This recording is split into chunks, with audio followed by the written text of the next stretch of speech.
welcome back to another episode of Built Different with Levi Wanner. Today, like most days, we're joined with my sister Cozi here. Cozi just got back from the Women in Business event with Emily Frisella. Yes. So maybe tell us a little bit about the group, where it was at, and for the people that don't know who Emily Frisella is, what she does, and how she's helping you. Yeah, so it's a group of just like women entrepreneurs from all over the country. They hold it in St. Louis. Emily Frisella owns the Paper and Plan Co., which if you buy or sell a house with us, you get a notepad in your closing basket. Very nice.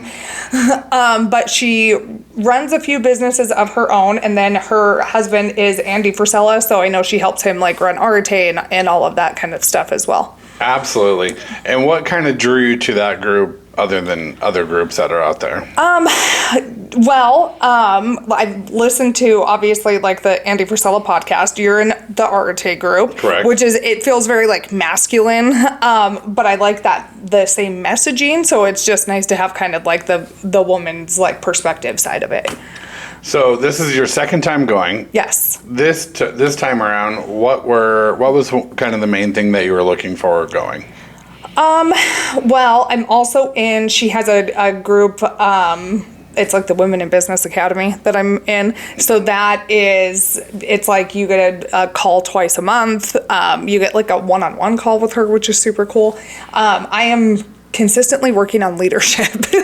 True story. Yeah. So obviously sales, leadership, just growing and right, like growing in business and personally, I guess. Yes, and so we kind of went through your notes that you took, and there's some pillars here that you took away that I thought were super cool.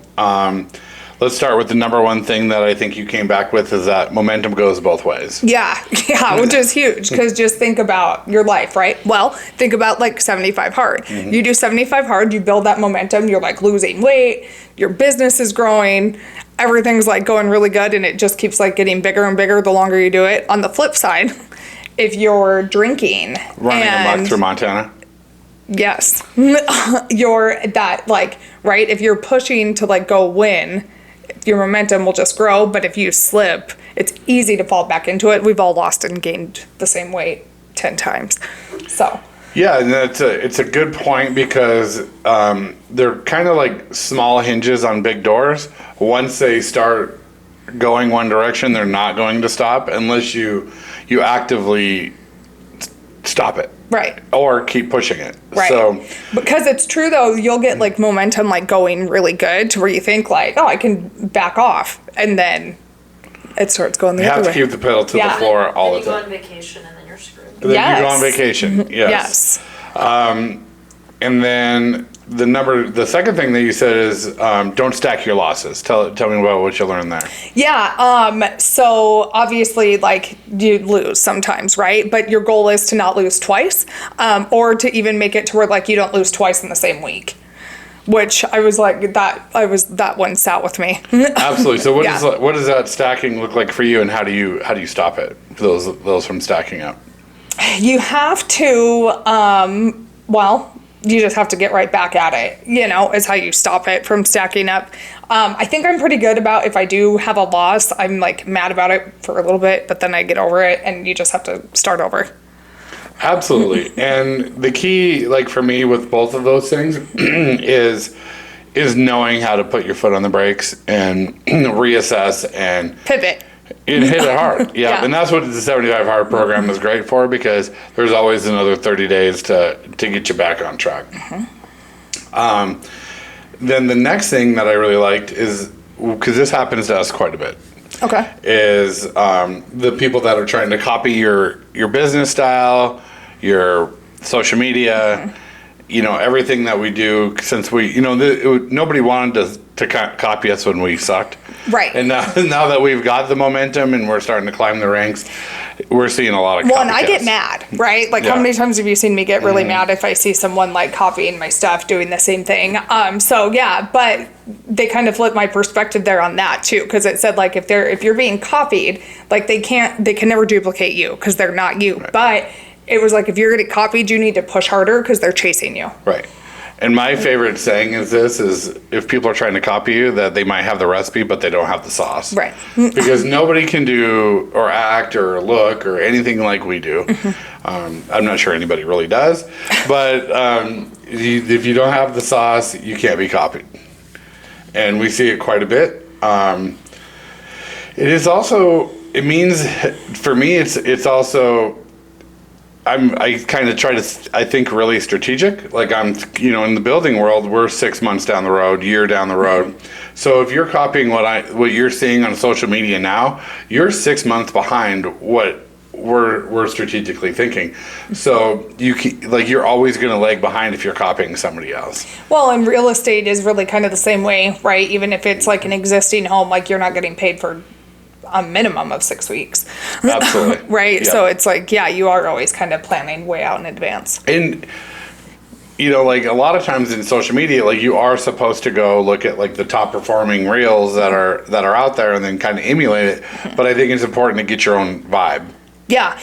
Also, another thing I got in there, which I had in my notes, but I didn't tell you, was that you can set your Instagram to follow like the top home builders for you, to where you can see what they're doing. Oh, absolutely. Yeah. And then, you should see what's performing well, but then you got to put your own flair to it. Yes. Like, bedazzle it. Yeah. And I've been to quite a few of the Arte events, and the most powerful thing for me is the relationships that I've made there. The power is in the room. Obviously, being around people like Emily Frisella and Ed Milet is fantastic. Can't be duplicated. But the value for me is in the room and the people that you meet. Yeah. Did you meet some interesting people? I met some really cool people, and actually now I wasn't thinking about this when we were talking about it earlier, but what I kept saying when I was there, what's interesting is you meet, obviously there's people in all kinds of industries, right? There was a lot of real estate agents. There was a lot of like aesthetics, functional health kind of businesses there.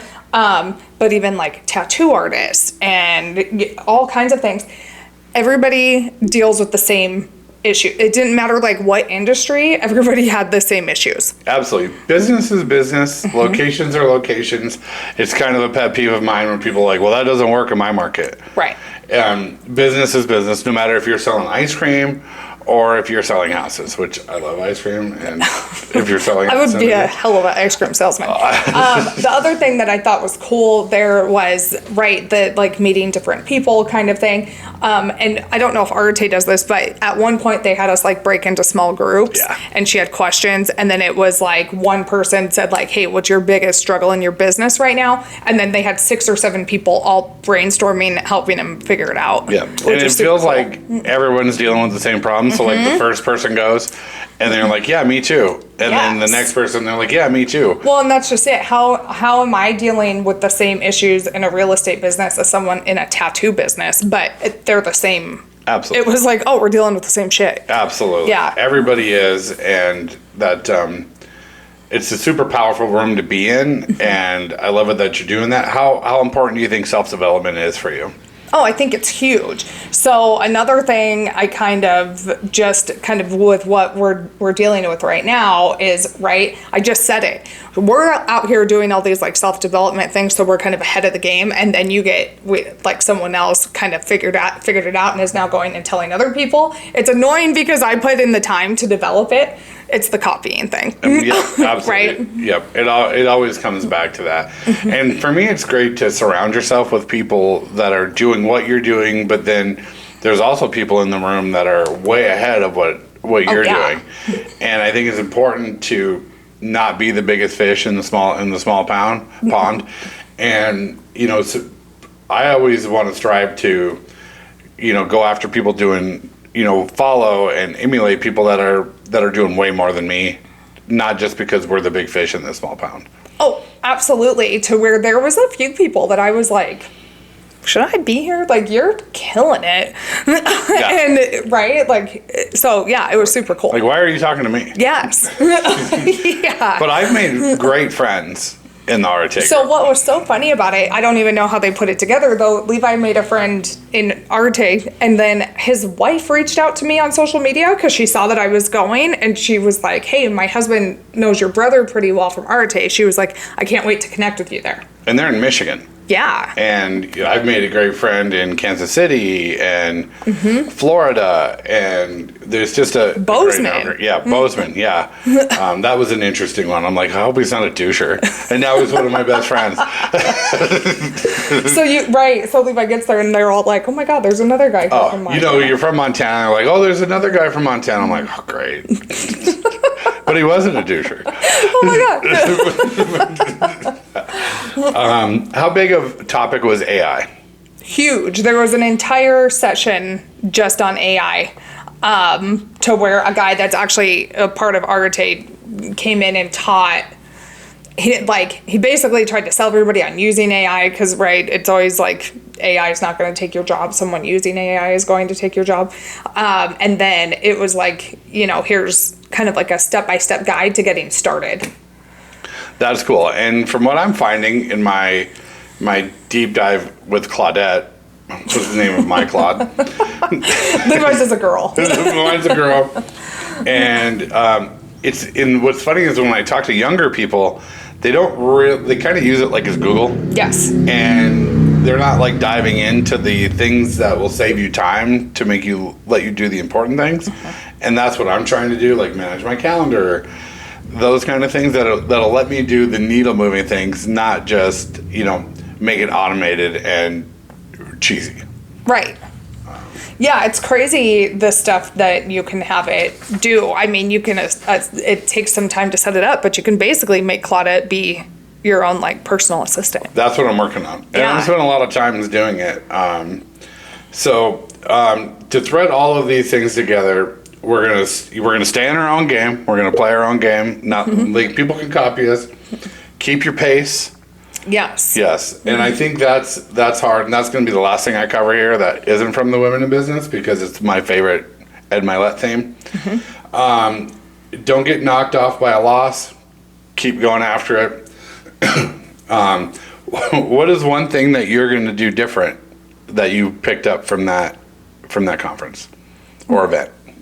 Well, I get my Claude set up. was my big takeaway. I mean, honestly, I feel like I'm constantly learning and changing. Yep. So I can't say, obviously, the Claude thing is the big thing I took away from it. But you're right. I do feel like I connected with other women there that I'll keep in touch with. And even I went into it wanting to find a virtual assistant to edit reels and stuff. And I got connected with 2 different ones to interview to do it just from that group of women, which Absolutely. is crazy. And I think it is important because in Arte we have women in there obviously, and they're powerhouses. But I do know a lot of women don't feel comfortable in some of those rooms. So it's a great thing. I wanted you to have your thing. Oh yeah. Which was really it, because there's a lot of the women that are in the Women in Business that are also in Arte. Absolutely. So we're gonna close with one of my favorite. This kind of goes back to the keeping the foot on the gas and keeping the momentum and we've talked about it on this podcast before, but I think it's important enough to cover again the separation season. And this is Ed Milet's thing. This is where I learned it from. And he says there's 2 different times of the year when it's separation season, when you can either catch your competition or start lapping them. And that's summertime, midsummer, and the holiday season. And it's basically that right now we need to be pushing as hard or harder to catch your competition or go past. And I think you and I have done a really good job at doing that, is keeping our foot on the gas. So to the listeners, go find Ed Milet's podcast on it. It is fantastic. Separate from your competition or catch them. Now's a great time to catch them. So Cozi, just to kind of sum this up, let's give Emily Frisella a shout out and the Women in Business. You can find her on Instagram. She's fantastic. I've met her. She is a rock star. Oh, yeah. Thanks for bringing this back to us, and we'll catch you next time. You can find me at Levi Wanner on Instagram. Thanks for tuning in to Build Different.